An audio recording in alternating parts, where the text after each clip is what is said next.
उसके जो असली माँ बाप हैं अगर वो फौत हो जाए तो उनका, वो अपने असली माँ बाप का विरासत का हकदार है। हाँ, चाहे उन्होंने चाहे वो किसी ने पाला हो उसको। अच्छा, इसलिए अल्लाह ताला ने एक वहाँ से में फरमाया है कि जब बच्चा एक है तो उसको तुम्हारे कहने से वो बच्चा तुमने पाला हुआ तो तुम्हारा बच्चा नहीं बन जाता, वो अपने माँ बाप का ही बच्चा है।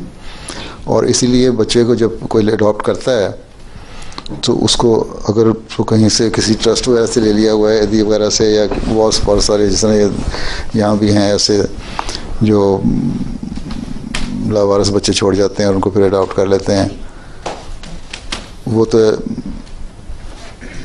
अलग चीज़ है। लेकिन अगर बहन भाई रिश्तेदारों में से किसी से लिया है ना, तो उस बच्चे को बता देना चाहिए एक होश की उम्र आने के बाद कि तुम असल में तो फलां के बच्चे हो लेकिन पाला हमने है तुम्हें। छुपाना नहीं चाहिए उससे, ये तो बड़ा शॉकिंग होता है उसके लिए।